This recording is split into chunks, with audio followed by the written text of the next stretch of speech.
Hello everyone. अब हम लोग प्रश्नमाला 2D इसमें जितने भी सवाल दिए गए हैं उन सभी सवालों को एक एक करके सॉल्व करेंगे।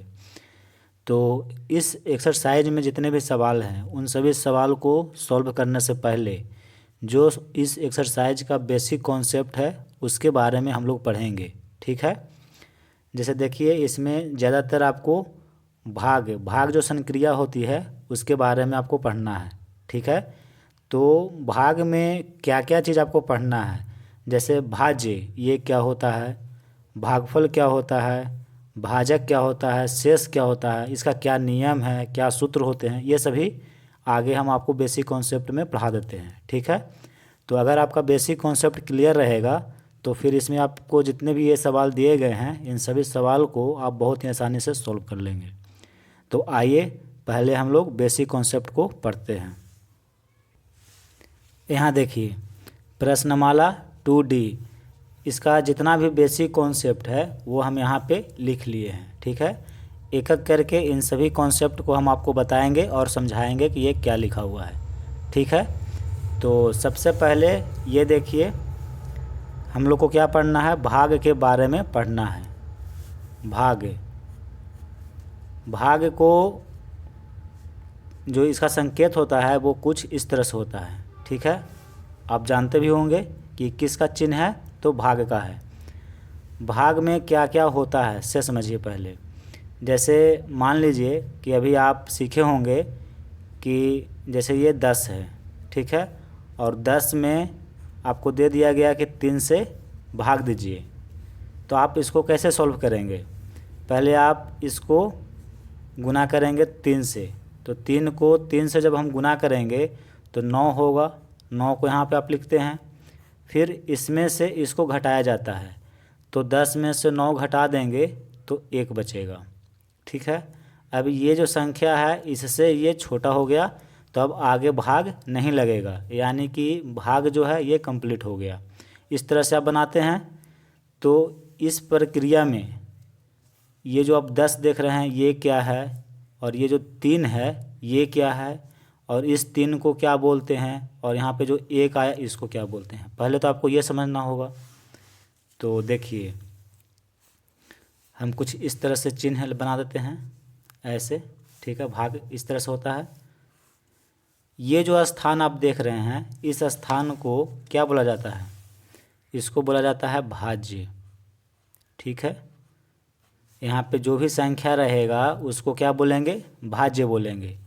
तो अगर इसमें देखा जाए तो 10 क्या है, 10 को हम भाज्य बोलेंगे, यानी कि इसमें भाज्य के स्थान पे कितना लिखा जाएगा, 10 लिखा जाएगा।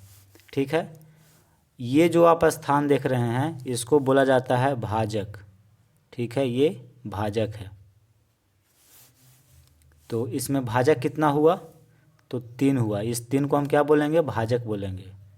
ठीक है। यानी कि भाजक हुआ 3।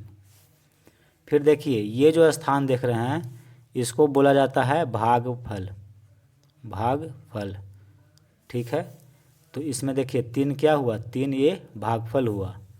तो यहाँ पे लिखेंगे भागफल, और भागफल कितना है, 3 है।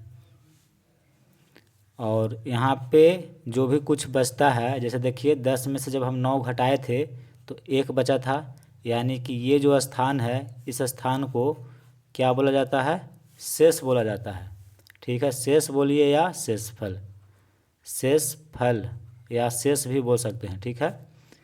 तो इस स्थान को शेषफल बोला जाता है, और इसमें शेषफल कितना है, 1 है। तो आप समझ गए कि भाग संक्रिया में इस जगह को क्या बोलते हैं, इस जगह को क्या बोलते हैं, इसको क्या बोलते हैं और इसको क्या बोलते हैं।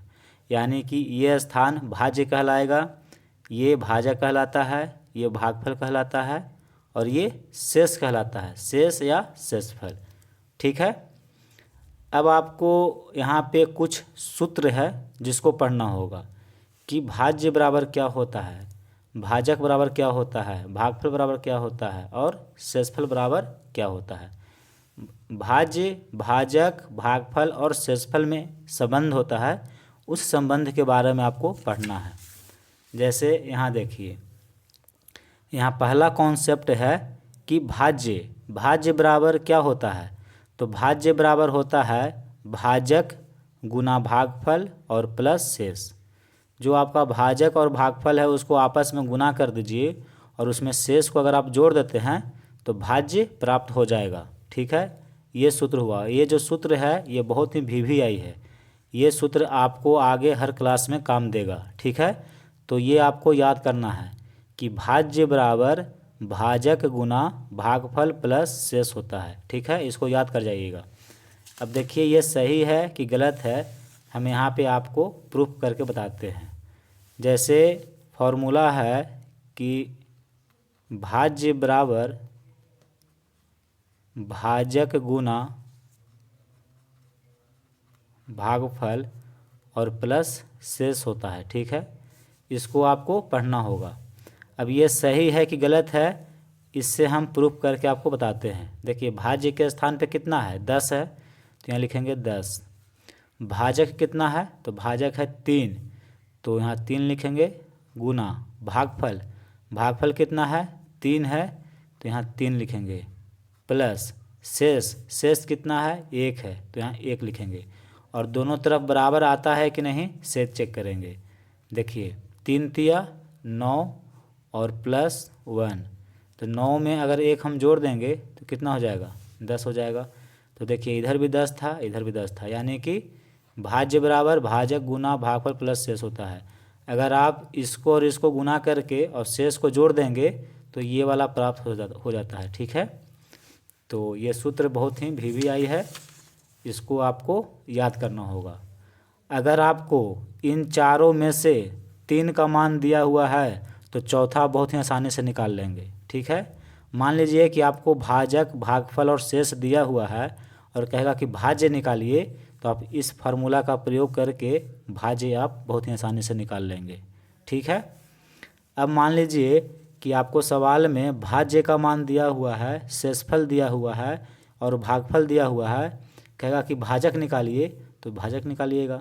भाजक बराबर क्या हो जाएगा, भाजक बराबर होगा भाज्य माइनस शेष भागफल भागा भागफल। ठीक है, इस सूत्र का आप इस्तेमाल करेंगे। ठीक है, और ये जो 3 सूत्र आप देख रहे हैं ये 3 सूत्र इसी से उत्पन्न हुआ है। अगर आपको ये सूत्र पता रहेगा तो फिर आप ये 3 सूत्र बहुत ही आसानी से निकाल लेंगे। ठीक है, फिर देखिए भागफल अगर आपको ज्ञात करना है तो कैसे ज्ञात करेंगे। आपको भाज्य दिया हुआ रहेगा, शेष दिया हुआ रहेगा और भाजक दिया हुआ रहेगा। ठीक है, और कहेगा कि भागफल निकालिए, तो भागफल निकालने के लिए आप भाज्य में से शेष को घटा देंगे और फिर इसमें भाजक से भाग देंगे। ठीक है, तो आपको भागफल निकल जाएगा। उसी तरह से अगर आपको भाज्य भाजक और भागफल तीनों दिया हुआ है और कहेगा कि शेष निकालिए, तो फिर कैसे निकालेंगे। आपको भाज्य में से भाजक घटाना होगा और फिर इसको भागफल से गुना करना होगा, तो आपका शेष निकल जाएगा। तो ये 4 सूत्र है, ये 4 सूत्र आप याद कर लीजिएगा, तो फिर इस पर जितने भी सवाल दिए जाएंगे वो बहुत ही आसानी से आप सॉल्व कर लेंगे। अब आगे देखिए इस कॉन्सेप्ट को पढ़ते हैं। इसमें कहता है कि a को अगर हम भागा देंगे 0 से यानी कि 0 से, तो इसका मान क्या होगा, अपरिभाषित होगा। ये जो चिन्ह है इस चिन्ह को पढ़ते हैं अपरिभाषित। ये क्या है कॉन्सेप्ट, इसको हम एक उदाहरण दे करके समझाते हैं। जैसे देखिए मान लीजिए कि कोई एक संख्या है 25, ठीक है, और इस संख्या को कहेगा आपको कि भागा देना है 0 से यानी कि 0 से, तो इसका परिणाम क्या आएगा। तो देखिए आप क्या करेंगे, यहाँ 25 लिखेंगे और 25 को भाग कितना से देंगे, 0 से देंगे। अब देखिए कि 0 में हम कितना से गुना करें कि 25 हो जाए, ये कभी संभव है, नहीं संभव है। आप 0 को किसी भी संख्या से आप गुना कर लीजिए 25 नहीं होगा। ठीक है, यानी कि इसका जो मान होगा वो क्या होगा, अपरिभाषित होगा, इसका परिभाषित है ही नहीं। ठीक है, तो अगर ऊपर में कोई भी पूर्ण संख्या हो, ठीक है, जैसे 1 हो, 2 हो, 3 हो, ठीक है, a भागा 0 लिखा हुआ है, इसका मतलब क्या है, यानी कि a के स्थान पे देखिए a भागा 0, इसका मतलब हुआ a और भागा का मतलब इस तरह से बट्टा और नीचे हम 0 लिखेंगे। तो एक स्थान पे कोई भी आप पूर्ण संख्या ले लीजिए, 1 2 3 4 50 100 कोई भी ले लीजिए। जैसे एक स्थान पे मान लीजिए कि हम 20 ले लिए और इसको भागा कितना से देना है, 0 से। तो इसका परिणाम क्या आएगा, इसका परिणाम आएगा अपरिभाषित, यानी कि इसको हम भागा नहीं दे सकते हैं। ठीक है। अगर नीचे 0 हो और ऊपर में कोई पूर्ण संख्या हो, 0 को छोड़कर, 0 नहीं होना चाहिए, 0 को छोड़कर 1 2 3 जो भी हो, तो उसको अगर हम 0 से भाग देंगे तो उसका मान क्या होता है, अपरिभाषित होता है। वही यहाँ पे हम लिखे हैं कि अगर एक जगह पर कोई भी पूर्ण संख्या हो, अगर उसको हम 0 से भाग देंगे तो उसका मान क्या होगा, अपरिभाषित होगा। समझ गए। अब इस कॉन्सेप्ट को देखिए क्या लिखे हैं, ये लिखे हैं कि 0 को छोड़कर, 0 को छोड़ दीजिए, उसको छोड़कर किसी भी पूर्ण संख्या को उसी पूर्ण संख्या से भाग देने पर भागफल 1 प्राप्त होता है। ये क्या हम लिखे हैं इसको समझिए। जैसे कहता है कि 0 को छोड़कर, 0 छोड़ दीजिए, चलिए इसको छोड़ दिए, बाकी कोई भी पूर्ण संख्या जैसे 1 हो गया, 2 हो गया, 3 हो गया, 4 हो गया, 5 हो गया, आपको जो इच्छा है वो कोई एक पूर्ण संख्या आप ले लीजिए। जैसे हम ले लिए 5, ठीक है, ये पूर्ण संख्या है। और अगर इस पूर्ण संख्या को इसी पूर्ण संख्या से अगर आप भाग देंगे, यानी कि 5 पूर्ण संख्या है तो 5 से ही अगर आप उसको भाग देंगे तो भागफल क्या आएगा, 1 आएगा। ठीक है। देखिए 5 को अगर हम 5 से भाग देंगे तो कितना आएगा, 1 ही आएगा। मान लीजिए कि हम पूर्ण संख्या ले लिए 25, ठीक है, ये पूर्ण संख्या है और इसको इसी पूर्ण संख्या से भाग देंगे, यानी कि 25 लिए हैं तो उसको 25 से ही भाग देंगे तो भागफल कितना आएगा, 1 ही आएगा। वही कॉन्सेप्ट हम यहाँ पे लिखे हैं।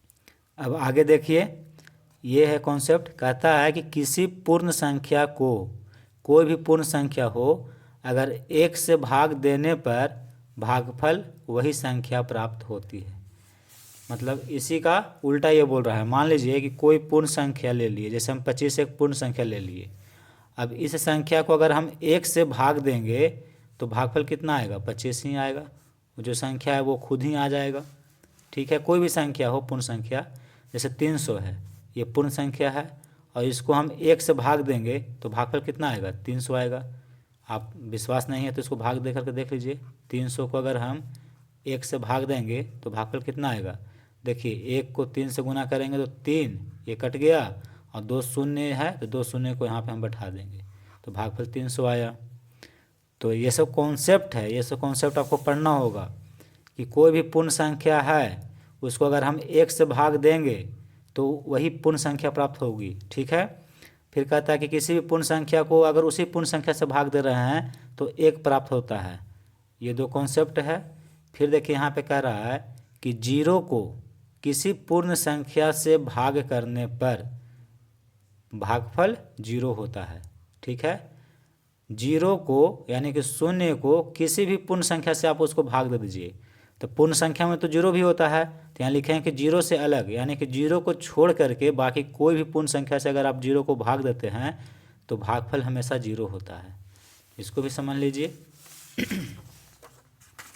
देखिए जैसे कह रहे हैं कि 0 को किसी भी पूर्ण संख्या से इसको भाग दे दीजिए, 0 को छोड़कर, तो 0 भी पूर्ण संख्या है तो इसको छोड़ दीजिए, बाकी कोई भी पूर्ण संख्या आप ले लीजिए।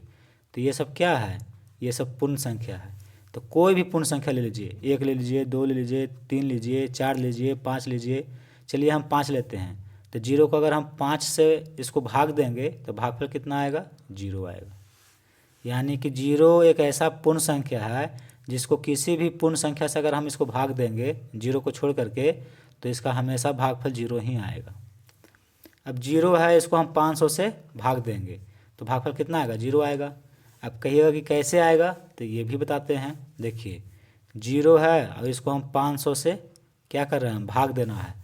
अब 500 को हम कितना से गुना कर दे कि 0 आ जाए, तो देखिए कोई भी संख्या हो अगर हम उसको 0 के साथ गुना कर देते हैं तो उसका मान 0 हो जाता है। ठीक है। कोई भी संख्या हो, कितनी भी बड़ी संख्या क्यों ना हो, कोई भी संख्या आप ले लीजिए, अगर आप उसको 0 के साथ गुना कर देंगे तो इसका हमेशा गुणनफल क्या हो जाएगा, 0 हो जाएगा। तो 500 को अगर हम 0 से गुना कर देंगे तो गुणनफल 0 हो जाएगा और 0 में से 0 जाएगा, कुछ नहीं बचेगा, तो भागफल क्या आया, 0 आ गया। तो ये सब कुछ बेसिक कॉन्सेप्ट था जो आपको पढ़ना था, ठीक है। और एक एक करके हम सभी कॉन्सेप्ट के बारे में हम आपको पढ़ा दिए। बस आपको ये सब याद रखना है। भाज्य बराबर भाजक गुना भागफल प्लस शेष होता है। अब इसमें जो भी मान दिया हुआ होगा उसको रखिएगा, तो जो चौथी राशि है वो बहुत ही आसानी से निकल जाएगा, ठीक है। इसमें 4 राशि है, भाज्य है, भाजक है, भागफल और शेष है। और ये 4 मान में से 3 मान आपको दिया हुआ रहेगा और चौथा को कहेगा निकालने के लिए, तो वो बहुत ही आसानी से निकल जाएगा। बस आपको वो मान रख देना है और जोड़ घटाव कर देना है। तो इस तरह से ये बेसिक कॉन्सेप्ट था और इसी पे प्रश्नमाला 2D में जितने भी सवाल दिए गए हैं वो इसी पर आधारित है, ठीक है। तो चलिए अब उसमें जितने भी सवाल दिए गए हैं उन सभी सवालों को हम एक एक करके सॉल्व करेंगे।